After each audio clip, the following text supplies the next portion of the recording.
Finally আজ আমার ফ্রেন্ডের বিয়ে। আমাদের ফ্রেন্ডশিপ 5 বছরের, আর এটা শুরু হয় 2020 সালে আমাদের ভার্সিটি থেকেই। ওই প্রথম আমাকে টেক্সট দেয়, তো সেখান থেকে আজকে এত দূর। আর আজকে যে দিনটা, এই দিনটা নিয়ে কিন্তু আমি অনেক স্বপ্ন দেখেছি, অ্যান্ড সেই স্বপ্নের দিন আজকে। তো সকালবেলায় বোনকে বললাম যে আমাকে হাত ভর্তি করে মেহেদি দিয়ে দাও, কারণ আমি খুব একটা মেহেদি দিই না, কিন্তু এটা আমার ইচ্ছে ছিল যে ওর বিয়েতে আমি একদম হাত ভর্তি মেহেদি দিব। তো বোন যেভাবে পেরেছে ওইভাবে দিয়ে দিয়েছে। আর এখানে আমি রেডি হওয়ার সব ক্লিপস নিতে পারিনি, কারণ আমি আমার লাস্ট ভিডিওতেই বলেছিলাম যে আমি যখনই কোনো বিয়ে বাড়ি যাবো তখনই ঝড় শুরু হয় এবং ইলেকট্রিসিটি চলে যায়। এই জন্য কোনোভাবে আমি রেডি হয়েছি। আর এই হচ্ছে আমাদের beautiful bride. She was looking so gorgeous, কি যে সুন্দর লাগছে।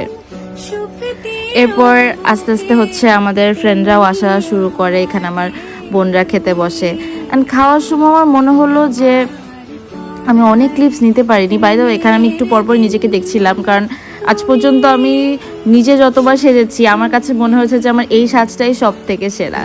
এরপর খাওয়া দাওয়া শুরু করলাম। এই নানটা এত সফট ছিল, আর প্রতিটা খাবারই খুবই মজা ছিল, স্পেশালি হচ্ছে কাচ্চিটা। তারপর যেটা বলছিলাম যে খেতে খেতে আমার মনে হলো আমি অনেক ভিডিও করতে পারিনি, কারণ এই যে এত কিছুর মধ্যে মাথায় থাকে না যে আমি ছবি তুলবো নাকি ভিডিও করব, যার কারণে আমি আমার অনেক প্রিয় মানুষকেই হচ্ছে দেখাতে পারিনি।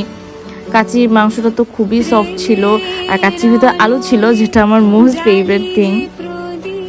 যাই হোক, এই 5 বছরে অনেক ভালো সময় খারাপ সময় গিয়েছে, অ্যান্ড আমরা সবসময় চেষ্টা করেছি যে দুইজন দুজনের সাথে থাকতে।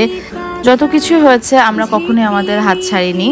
তো আজকে সেই মেয়েটার জীবনের এত গুরুত্বপূর্ণ বিশেষ একটা দিন, ওর জন্য, ওর আগামী জীবনের জন্য অনেক অনেক শুভকামনা। লাস্টে মালাই জর্দা ছিল। ওভারঅল একটা ভীষণ সুন্দর দিন।